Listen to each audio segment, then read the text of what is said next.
আসসালামু আলাইকুম, নাদিয়াস ডায়েরিতে আপনাদের স্বাগত। আজ বানাবো ভিন্ন স্বাদের সুজির হালুয়া। ভিন্ন কেন বললাম তা রেসিপিটি দেখলেই বুঝতে পারবেন। দিয়ে দিলাম ঘি, দিয়ে দিলাম বাদাম কুচি, দিয়ে দিলাম গরম মশলা। এখানে আমি সব রকম বাদাম ব্যবহার করেছি। বাদামগুলো লাল লাল হয়ে এলে দিয়ে দেব সুজি। সুজিটা ভালোভাবে ভাজতে হবে।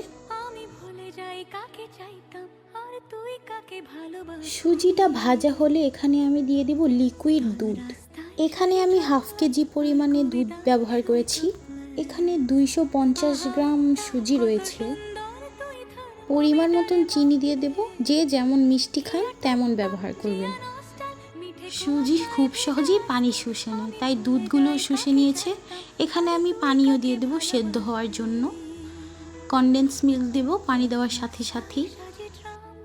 খানিকটা নাড়িয়ে চাড়িয়ে এখানে আমি দিয়ে দেব কিশমিশ। হালুয়াটিকে ক্রিমি এবং মজাদার করে কনডেন্স মিল্ক। এখানে আমি 1 কাপ পরিমাণে গুঁড়ো দুধও দিব। কনডেন্স মিল্ক এবং গুঁড়ো দুধ হালুয়াটাকে বেশি মজাদার করে তোলে এবং ক্রিমি ক্রিমি করে তোলে। এবার ভালোভাবে নাড়িয়ে চাড়িয়ে নামিয়ে নেব। তৈরি আমাদের সুজির হালুয়া। আজকের ভিডিও এইটুকুই। লাইক, কমেন্ট, শেয়ার এবং সাবস্ক্রাইব করে পাশে থাকবেন।